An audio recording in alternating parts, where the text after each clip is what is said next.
Oi? Ocultismo. E aí, irmão Carlinhos? Ocultismo, irmãos. Espiritualizado, eu vou dizer essa palavra. Envolvidas hoje os tratamentos com drogas. O que são drogas? Medicamentos psicotrópicos. Então está envolvido com o uso de drogas legalizadas e ocultismo, técnicas espiritualizadas. Vocês precisam prestar atenção comigo e podem falar, mas falar comigo, não com o companheiro do lado. Eu queria que a gente guardasse um conceito ao iniciarmos o assunto, irmãos. O que é o pecado contra o Espírito Santo? O que é o pecado contra o Espírito Santo? A gente tem falado muito pouco sobre doutrina nas igrejas, mas não é possível que a gente esqueceu isso também. Você puxa só um pouquinho mais para cá para eu enxergar melhor, porque eu também não estou lá tão boa de vista para enxergar isso, irmã, já me ajuda. O que é o pecado contra o Espírito Santo? É o quê? Rejeitar a obra de Deus na sua vida. Você vai endurecendo tanto, Deus vai procurando trabalhar na vida do ser humano. Irmãos, é importante entendermos que toda pessoa que nasce recebe uma porção do Espírito Santo. E essa porção, ela precisa ser desenvolvida ao longo da sua vida. E quando você vai resistindo, rejeitando, chega um momento que você não ouve mais essa voz por trás de ti. Preste atenção nesse texto. Os dias em que vivemos são solenes e importantes. O Espírito de Deus está gradual, mas seguramente sendo retirado da onde? O que é o Espírito Santo ser retirado da terra? Significa que ele não vai habitar mais nas árvores, nas casas, nos animais, nos móveis. O que é o Espírito Santo ser retirado da terra? Ele está sendo retirado do ser humano, não é isso? Então, se ele está sendo retirado da terra, significa que ele está sendo retirado do ser humano. As pessoas estão sendo deixadas à sua própria natureza carnal, sem influência do Espírito Santo. Guardem esse conceito que a gente vai resgatar ele lá no final da nossa conversa. Nós não vamos ler Marcos 5, de 1 a 20, porque já são 11 horas, eu não quero que a gente fique sem o horário de almoçar. Então, para ganhar esse tempo, nós vamos apenas falar. Marcos 5, de 1 a 20, ele trata da história do endemoniado gadareno. Lembram da história do endemoniado gadareno? Igreja, fala comigo. Lembram? O que aconteceu com ele, irmã, então? Lá na cidade de Gadara, Jesus chegou lá e havia essa pessoa possuída por demônios. Essa cidade tem uma característica peculiar. Ela foi amaldiçoada porque eles sabiam que não deviam criar porcos, que era contrário à palavra de Deus, mas por ganância e interesse financeiro, eles criavam porcos. Tanto que quando o Senhor Jesus expulsou os demônios desse endemoniado, para onde os demônios foram? Para os porcos. E aí aquele povo queria o quê? Que o Senhor Jesus fosse embora. Por quê? Porque estava comprometendo o interesse financeiro, o negócio deles. Esse é um caso que tem na Bíblia. Deixa eu perguntar para vocês. É que a iluminação durante o dia não favorece. Mas vocês aqui em Aracruz talvez menos. Lá na Grande Vitória a gente vê muito pessoas com essa fisionomia na rua, sabia? Isso é comum para vocês? Prestem atenção. Vamos construindo uma ideia. Eu vou ler esse texto aqui, que está em Mateus 27, 3 a 5. Presta atenção, igreja. Então Judas, o que o traíra, vendo que fora condenado, trouxe arrependido as 30 moedas de prata aos príncipes dos sacerdotes e aos anciãos, dizendo: pequei traindo sangue inocente. Eles, porém, disseram: que nos importa? Isso é contigo. E ele, atirando para o templo as moedas de prata, retirou-se e foi-se enforcar. Agora vem a pergunta: como os profissionais de saúde olhariam para Judas e o endemoniado gadareno hoje? O que vocês acham? Fala alto. Esquizofrênico. Vocês sabem o que é uma pessoa com esquizofrenia? Hoje, o que nós falamos sobre ela? Está com depressão. Se matou porque estava com depressão. Como é que a família não viu? Ele estava com depressão. E o que a medicina faria hoje por eles?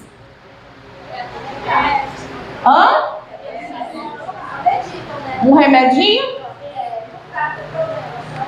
Dá um remédio, né?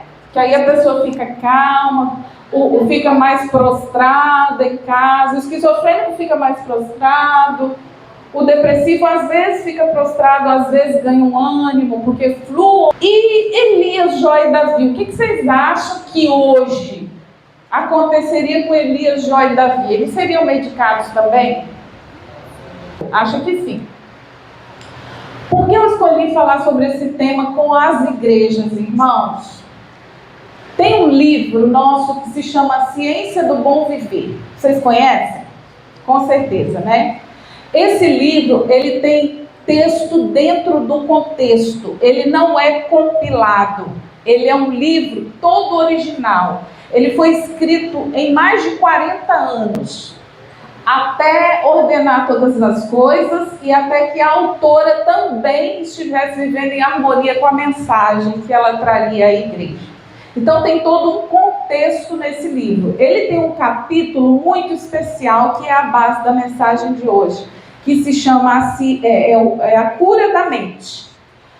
Esse capítulo, a cura da mente, prestem bem atenção, ele foi escrito dentro do contexto do surgimento enquanto ciência da psiquiatria, da psicologia, da psicanálise. Entenderam? Então, esse capítulo, a cura da mente, ele foi escrito dentro do contexto enquanto ciência dessas áreas da saúde. Psicanálise, psicologia, psiquiatria, estava tendo um movimento do surgimento dessas ciências, dessas técnicas, entendeu? Então, dentro desse contexto, esse capítulo foi escrito para o povo de Deus. Esse assunto ele é muito atual porque, segundo a OMS, uma crise de saúde mental será a primeira da lista em 2030. Nós estamos perto ou longe de 2030? Muito perto. Eu diria mais do que perto. 2030 está bem ali. 2023 mal começou e já está acabando, irmãos. A primeira doença da lista: doenças da mente. Quem aqui conhece alguém que, pelo menos do conhecimento popular, está ou esteve com depressão? Olha que monte de gente. Todo mundo conhece alguém que esteve ou está com depressão. A angústia da alma, irmãos, ela é real. Vamos considerar rapidamente alguns poucos textos aqui. 1 Reis 19:4. Ele, porém, foi ao deserto, caminho de um dia, e foi sentar-se debaixo de um zimbro, e pediu para si a morte, e disse: já basta, ó Senhor, toma agora a minha vida, pois não sou melhor do que meus pais. Quem é esse personagem? Elias queria o quê, irmãos? Pensa só, olha só. Pediu para si o quê? Ele queria morrer. O que Elias tinha hoje em dia, se a gente for olhar, pensando em hoje? Elias está com depressão. Vamos pensar outro personagem. Jonas 4:3. Peço-te, pois, ó Senhor, tira a minha vida, porque melhor me é morrer do que... O que Jonas queria? Morrer. Jó Não tenho paz, nem tranquilidade, nem descanso, somente inquietação. Minha vida só me dá desgosto. Por isso darei vazão à minha queixa e de alma amargurada me estressarei. O que Jó estava sentindo? Nossa, personagem bíblico tudo deprimido. Jeremias: maldito seja o dia em que eu nasci, jamais seja abençoado o dia em que minha mãe me deu a luz. Irmãos, olha que dor essa pessoa não estava sentindo na alma. Maldito o dia que eu nasci. Geralmente quem tem depressão fala essas palavras. E nós temos, dentro da palavra de Deus, uma coleção de personagens deprimidos. Agora a gente precisa entender, então, por que eles não tomaram psicotrópico? Por que nenhum deles tomou fluoxetina? Será que Deus não conhecia o tratamento? Vamos pensar sobre isso. Porque se eles tinham... Todos eles queriam morrer. Inclusive um deles se matou. Que a gente leu sobre Judas. Ele não só queria morrer, mas ele se matou. Se a dor da alma é real, então qual é o problema, irmãos? Eu coloquei aqui 3 pontos para nós pensarmos nesta manhã. Primeiro, a psiquiatria está cedendo ao lobby das Big Pharmas. O que isso significa? Que a única saída, o único recurso que eles oferecem é a droga. Segundo ponto, a terapia. Quando a gente parte para a terapia, para o paciente que está doente das suas emoções, nós temos 2 caminhos, a psicologia e a psicanálise. Quando nós partimos para esses caminhos, elas têm se utilizado de técnicas que estão muito ligadas ao ocultismo, estão muito espiritualizadas.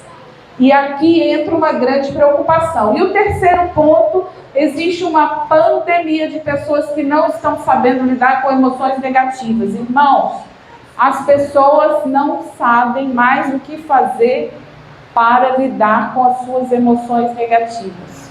Raiva, tristeza, angústia, ódio.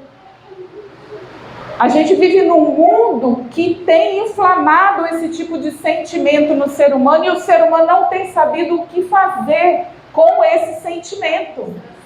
Frustração. O jovem não sabe como lidar com a frustração, mas pessoas adultas também não estão sabendo o que fazer quando estão frustradas diante de uma situação. E o que é a frustração? Geralmente é um sentimento que te domina quando você se sente incapaz de resolver determinada situação. Aí você se sente frustrado. E aí você não sabe lidar. Falta de uma realização também deixa as pessoas frustradas. E o que fazer com as emoções negativas? Nós trouxemos aqui muito por alto alguns pontos. Não negar, igreja, sentimento ruim não pode ser colocado embaixo do tapete. Sabe? Quando você pega um sentimento, uma emoção ruim e coloca embaixo do tapete, ela vai se manifestar por meio de doença psicossomática. Vai doer no estômago, vai causar diarreia, ou então prisão do ventre, vai causar enxaqueca, entendeu? Vai se manifestar no seu corpo por meio de uma doença visível, porque a dor da alma, ela é invisível aos olhos dos outros, mas ela precisa ser exposta, e para isso ela se manifesta em algum órgão do teu corpo. Gastrite, dor de estômago, diarreia, enxaqueca, problemas desse tipo, colesterol sobe, hipertensão, tudo associado a doenças psicossomáticas. Quando negamos a emoção, ela volta-se contra nós. E aí surge o sintoma psicossomático. Então, o que é importante? Sentir. Porque quando você sente, você entende que o seu corpo, todas as vezes que você tiver uma emoção ruim, seu corpo vai liberar cortisol. E adrenalina também, na maior parte das vezes. Cortisol e adrenalina preparam o seu corpo para alguma reação. O que você vai fazer? Você vai dar um soco na cara do irmão que te aborreceu e liberou cortisol? A vontade era essa, mas não pode. A gente se controla e faz o quê? Alguma atividade física, se mexe para gastar isso que está na corrente sanguínea. Entende o poder e a importância da atividade física para você limpar o teu organismo desse cortisol e adrenalina? Refletir. Quando você reflete sobre uma emoção ruim, você amadurece, você cresce, você vira um ser humano melhor. Quando você coloca embaixo do tapete, você adoece. Então você precisa crescer. Deus colocou você dentro de um corpo chamado igreja, exatamente porque dentro da igreja tem problema. Dentro da igreja tem gente boazinha e tem gente ruinzinha. Então você precisa estar inserido nesse corpo doente para que você possa crescer, amadurecer, se tornar um ser humano melhor, com um caráter possível de habitar o céu. E falar, quando a gente entra na fala dos sentimentos ruins, a gente está falando de terapia. É muito importante, tá? Aqui entra a terapia. Só de conversar comigo, lá no atendimento na igreja, a senhorinha lá da comunidade, as dores dela acabaram. Só de conversar, irmãos. Eu como psicanalista, não posso prescrever remédio, droga, fluoxetina. Então eu uso da palavra. E só de conversar, muitas vezes a pessoa melhora. Agora, como que é uma pessoa que está doente da mente? Preste atenção. Irmãos, o que é a mente? Especificamente aqui no lóbulo frontal. É onde você toma decisões racionais. É onde está o seu racional funcionando. Entendeu? Quando você age por instinto, quando você age na emoção, você está agindo impulsionado por uma área do sistema límbico, que é muito primitivo, emotivo, não é racional. Quando você consegue, diante de uma situação conflitante, parar, pensar, respirar e tomar uma decisão, significa que você está tomando uma decisão com o lóbulo frontal, que está aqui, é onde está a sua mente. E preste atenção, aonde Deus fala conosco. Deus fala conosco aonde haja emoção.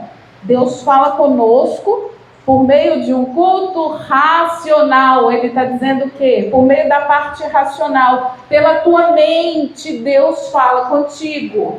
Ali o Espírito Santo quer atuar na tua vida.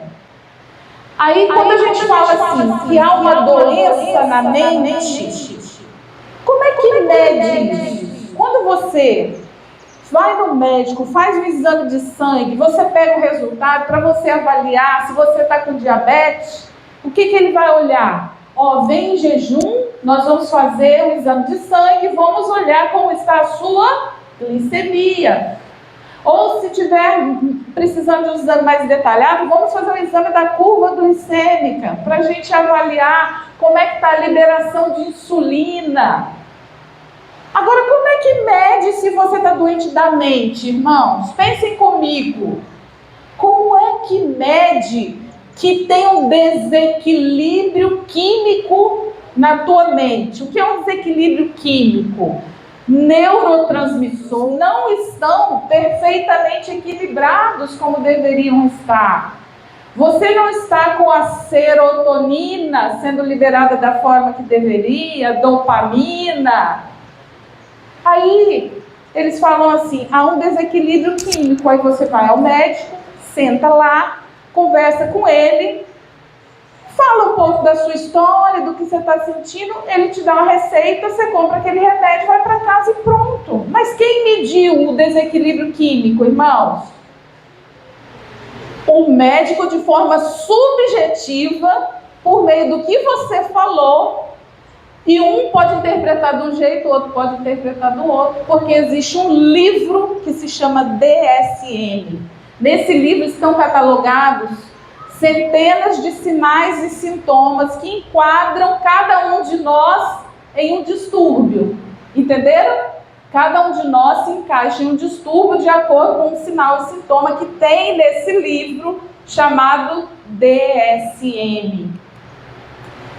Em 1955, surgiu a primeira droga que se podia levar para casa. Até ali, droga, psicotrópico só era utilizado em lugares onde se mantinham as pessoas que estavam doentes da mente. Colocavam essas pessoas ali, elas ali eram medicadas. A partir de 1955, começou-se a se poder levar uma receita e comprar o remédio e tomar em casa. Aí os cuidadores de doentes da mente foram promovidos a psiquiatras, ou seja, aqueles médicos que podiam prescrever remédio para a doença da mente. Aí o primeiro medicamento a gente não lembra muito, mas esse aqui é muito conhecido nosso, não é? Todo mundo conhece esse medicamento, não conhece? Os benzodiazepínicos, que são super famosos. Aqui todo mundo fica feliz, irmãos, sabe? Tem jeito para quem está com insônia, para quem está dormindo demais, para quem está triste, para quem está eufórico demais. Tem jeito para todo mundo. Dá para todo mundo ficar feliz aqui. Esse médico, Thomas Szasz, e que inclusive era um psiquiatra, ele era conhecido como um antipsiquiatrista. Por quê? Porque ele dizia que a psiquiatria é uma fraude. Ela não era uma ciência, mas era uma fraude. E ele era um psiquiatra, tá bom? Eu vou abrir um parênteses aqui rapidinho e vou colocar um assunto aqui para a gente passar por ele bem rápido, mas eu gostaria que vocês prestassem atenção, que é muito importante. Mãezinha, vovó, querem os seus filhinhos e os seus netinhos. Crianças de 3, 5, 6, 7 anos já estão utilizando psicotrópicos. Crianças de 3, 4, 5, 6 anos, qual é o futuro dessa criança? Parem e pensem. Sabe onde esses remédios atuam? Onde Deus quer falar contigo. Se a tua criança começa com 3, 4, 5, 6, 7, 8 anos a utilizar esse tipo de medicamento, como é que Deus vai falar com ela? Pensem comigo, irmãos. Como é que Deus vai falar com ela? E eu vou aproveitar para dizer uma outra coisa aqui para vocês. Quando Deus disse para você assim, olha, amarás o Senhor teu Deus de todo o teu coração, de toda a tua alma, de todo o teu poder, e estas palavras que hoje te ordeno estarão no teu coração, e as intimarás a teus filhos, e delas falarás. Aonde? Assentado na tua casa, andando pelo caminho, deitando, levantando. Também as atarás por sinal na tua mão e te serão por testeiras entre os teus olhos. E as escreverás nos umbrais de tua casa e nas tuas portas. Irmãos, por que Deus disse isso aqui aos pais? Porque se tu pegar criança, irmã, e ensinar ela o mais cedo possível, quando a informação discordante na escola, na universidade, chegar até ela vai ter maior condição de resistir àquela mensagem que é contrária à palavra de Deus. Porque você ensinou cedo. Mas se você não ensinou, ou demorar para ensinar, uma mensagem diferente dessa vai chegar até a cabecinha dela. E depois você vai dizer assim, eu não sei porque que minha filha foi para a escola e virou a cabeça. Meu filho entrou na faculdade e virou a cabeça. Irmãos queridos, preste bem atenção no que eu vou dizer para vocês. Hoje, ser mãe é uma missão, não é para qualquer um. É para quem entende que isso é uma missão. Por que missão? Como é que tu vai fazer isso? Ensinar de manhã, de tarde, de noite, andando, levantando, sentando, escrevendo na porta, se tu não tiver tempo para fazer isso? E para você ter tempo de fazer isso, você precisa encarar como uma missão. Esse é o ministério da tua vida. Casou, meu querido, vai ter um bebê? Escolha, pense muito, porque, minha filha, é uma missão. Não tenha, se tu não quer essa missão para você. Mas se tu quer, entenda que é uma missão, porque não há como você ensinar andando, levantando, sentando, deitando, escrevendo na porta, se você não tiver tempo para isso. Então é uma missão. E a informação que chegar primeiro na cabeça do teu filho vai fazer toda a diferença. Se a informação do vizinho, da escola, do coleguinha chegar primeiro, aquela informação vai fazer toda a diferença. A informação que a professora incutir na mente dele vai fazer toda a diferença. Porque você não teve tempo para cumprir a tua missão. Continuando nesse parêntese, quando nós falamos de crianças, eu quis trazer isso aqui, mães, para vocês entenderem isso, mamãe e vovó. De 0 a 7 anos, a criança tem uma mente muito imaginativa. Aí o que vocês fazem aqui na igreja? Todo mundo usa um flanelógrafo, mostra uma figura, porque a mente da criança absorve dessa forma de 0 a 7 anos. A mente é imaginativa. Então a criatividade está aflorando. Depois, até os 12 anos, a mente começa a separar o que é real do que é imaginário. Aí sabe o que acontece quando você pega uma criança dessa faixa etária e coloca para ela um bichinho que fala? Qual é o bichinho que fala? Digam para mim, qual é o bichinho que a gente conhece que já falou? Hã? Nós conhecemos um bicho que falou. A serpente é o único bicho que falou, irmãos. Aí quando você pega uma criança nessa faixa etária que está começando a entender, separar na cabecinha dela o que é real do que é imaginário, coloca para ela um bichinho que fala. Você está destruindo a capacidade dessa criança ter fé. Quando você pega e coloca para ela um Jesus todo diferente, sabe? Um bonequinho de Jesus aí feito todo distorcendo as coisas. Irmãos, nós destruímos a capacidade dessa criança entender que Jesus é real. Porque ela começa a separar o real do imaginário. Quando você coloca na mente dela que Jesus é aquela figura que você apresentou distorcida, ela não vai acreditar no Jesus real da Bíblia. Tenham muito cuidado, porque a mente da gente, ela entende as coisas de forma diferente, enquanto nós estamos em desenvolvimento. De 12 aos 18 anos, irmãos, é a fase que o adolescente ele está querendo se autoafirmar, precisa ser valorizado na igreja. Preste atenção. Nós geralmente ignoramos esse adolescente. Em que sentido? A gente vai para a porta da igreja, o pregador, eu vejo muito isso. E aí ele está lá na porta da igreja cumprimentando os irmãos que vão saindo. Sabe o que ele faz com o adolescente dessa idade? Ele dá a mão para ele, porque o adolescente está ali na fila também, mas ele nem olha para aquele adolescente. Ele está dando a mão para ele, conversando com não, é isso mesmo, é isso mesmo. Irmãos, esse adolescente percebe. Ele sabe que ele não é importante para a igreja, que ele é uma mera figura que está ali ocupando um espaço. E isso tira ele do seio da igreja.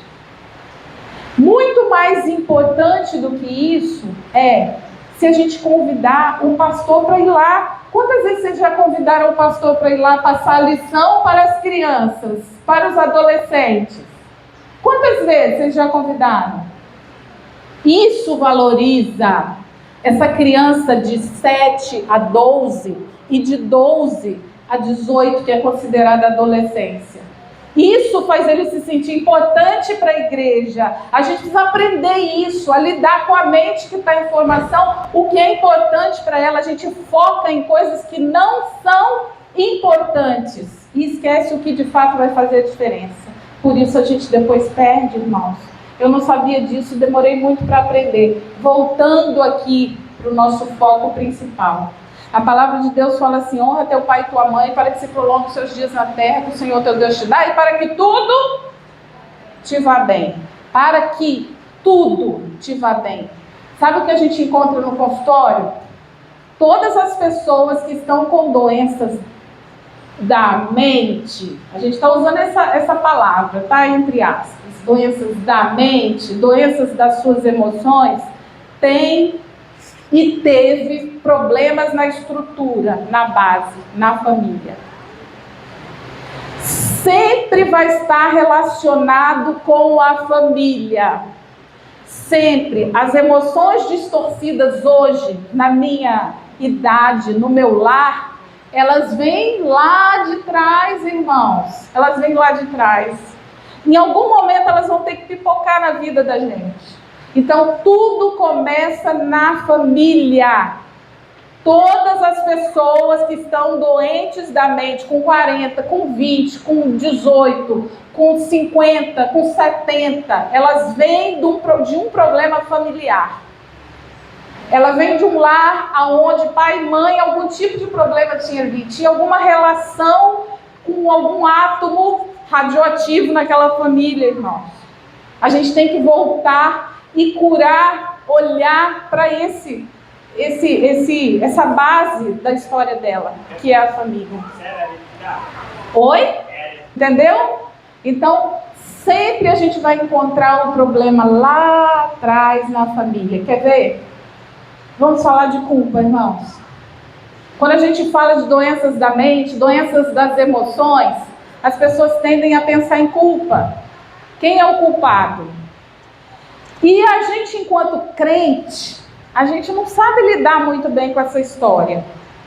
A gente não encontrou o ponto de equilíbrio. A gente não tem que ter medo de falar. Parece que quando a gente fala que isso está associado ao pecado, parece que a gente é mau, que a gente é cruel, que a gente não tem misericórdia. E aí a gente tira a única possibilidade de cura.